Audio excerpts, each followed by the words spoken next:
The entire nation was shocked last week by the untimely death of Robert H. Jackson, Justice of the Supreme Court of the United States. Residents of the Jamestown area were especially saddened by the passing of Justice Jackson because this is where he grew up and first entered the practice of law. He was a personal friend of many of us. On June 26, 1952, Justice Jackson made what was to prove to be his last public address in Jamestown. The event was the 84th annual reunion of the Jamestown High School Alumni Association. The feature of the evening was a presentation of a Milton J. Fletcher memorial picture. Because of his profound respect for Mr. Fletcher, Justice Jackson came to Jamestown in the midst of an extremely busy schedule to give the memorial address. During the past few days, several references have been made to Justice Jackson's ability to express himself with amazing clarity and conciseness. His speech, which you will hear in just a moment, is a brilliant example of this talent. The evening of June 26, 1952 was extremely warm, which explains a remark Mr. Jackson makes during his talk. And now, just as it was delivered 2 years ago, here is Robert H. Jackson's tribute to Milton J. Fletcher. Mr. Jackson will be introduced on the recording by Daniel A. Isaacson, who, as president of the Alumni Association that year, was presiding at the meeting. Thank you, Mr. Hall and Mr. Corwin. At that 64th reunion 20 years ago in honor of Mr. Fletcher, the principal address was delivered by Robert H. Jackson of the class of 1910, and we are highly honored to have him here with us this evening. By way of introduction, in order to illustrate the mutual esteem and close friendship which existed between these two men, I would like to take the liberty of quoting a very short paragraph from the address of Mr. Jackson given on that occasion, and a few sentences from the response by Mr. Fletcher. In part, Mr. Jackson said as follows: "Each of us who sat at his feet to learn was given something of his sense of values in life.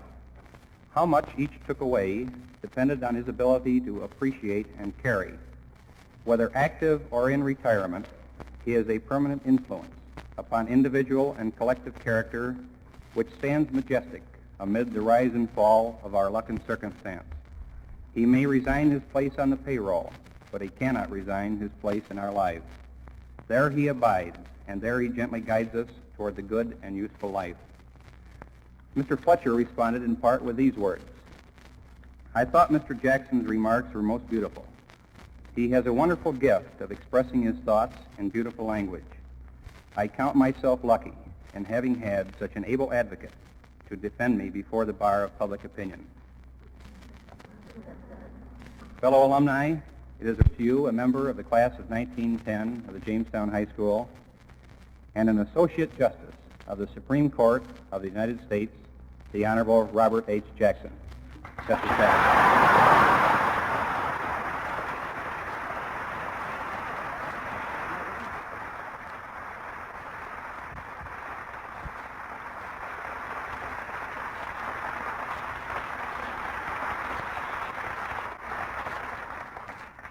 Fellow members and friends of the Jamestown High School Alumni Association, I have come back in the past few years to Jamestown a good many times, but I don't think I've ever had so warm a reception as tonight.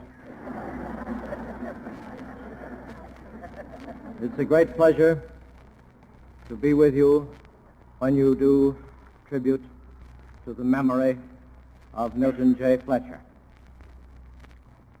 Mr. Fletcher came to the Jamestown High School as the 1800s were yielding place to the 1900s. For a half century, he was one of the city's most loved and respected. The debt that many of us owe to his influence is beyond calculation. Mr. Fletcher came to a very different city than the one we know today. The older among us find it difficult even to recall the physical Jamestown of that period. Only its hills and valleys remain unchanged, and each year as I come back, they seem to be getting a little steeper and a little longer. It was about 1910 that I came to know Mr. Fletcher, quiet, urbane, unhurried man of solid thought and scholarly point of view. He had easy mastery over the schoolroom, so easy that he maintained discipline without our being aware that he was a good disciplinarian. It is impossible to reconstruct or recapture the spirit and atmosphere of that time. Before the First World War, there was an era of psychological tranquility, optimism, and self-confidence that the generations since it have never known. We felt certain that plague, pestilence, war, and famine were all but conquered. The danger of great catastrophes was past, and that our country was in control of its own destiny. Moreover, we felt that each individual could choose and make his own career, and that each was truly the master of his fate and the captain of his soul. Now the draft board is the master of every youth's fate, and two great world wars and a depression have shattered self-confidence. Mr. Fletcher exemplified the best traditions of the Victorian age into which he was born and to which, in a sense, he always belonged.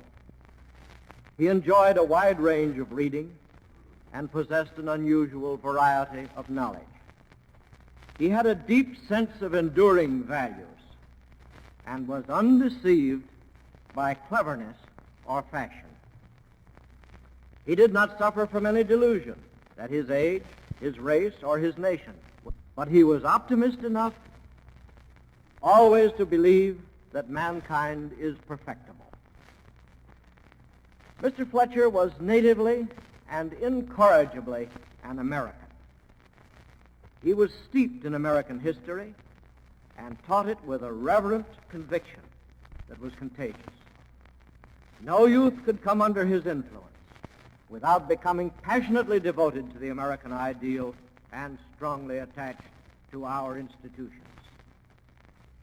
Like many men of the Victorian era, he based his faith in the long-range workability of our institutions upon free public education. Teaching was to him a high mission for both men and women. He gave himself wholeheartedly and single-mindedly to the tasks of his chosen profession and surrounded himself by a corps of teachers with a like sense of devotion. The public school system he regarded as the most important institution in our city and in our country, and he would protect it from every enemy who would subvert or replace it, and he would save it from the neglect of its friends, in which lies its greater danger. We knew him as a Christian gentleman, without pretense, sanctimony, or ostentation, who realized that the teaching of an example is more effective than a lecture. Mr. Fletcher lived in the realm of the intellectual and above petty deeds or petty thoughts. He offered no small talk to win the adulation of the shallow, and I cannot say that he ever was one to suffer fools gladly. But he had a deep faith in us youngsters, and whatever our mistakes or breaches of discipline, he never lost patience. I could give you some illustrations, but I think they would not aid in the discipline of the present generation, Dr. Corwin. But I think the only remorse that those of my time ever felt for our pranks, and they were numerous and provoking, was when we felt that they had caused him real embarrassment or pain. We repaid his faith with a deep belief in him. The great thing that he did for us was to keep us under the governance of our own better selves. Mr. Fletcher believed without reservation in the triumph of human reason over mere brute force.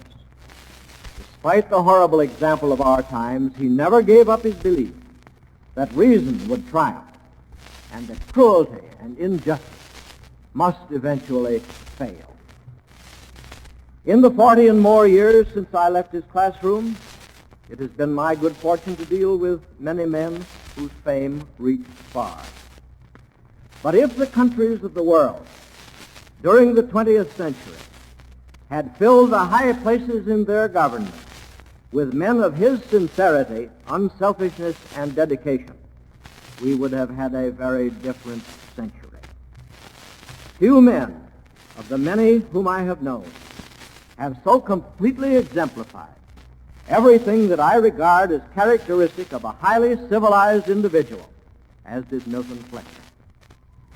Throughout my professional life in this city and my public life, I have found inspiration and encouragement in his friendship, and have never been more pleased than when some act of mine won a letter of commendation from him.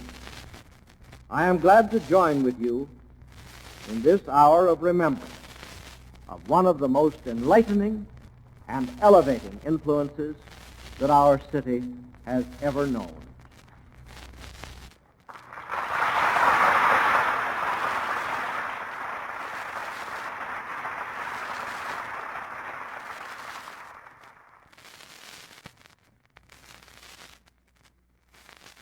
A tribute by the late Supreme Court Justice Robert H. Jackson to his friend and teacher, Milton J. Fletcher.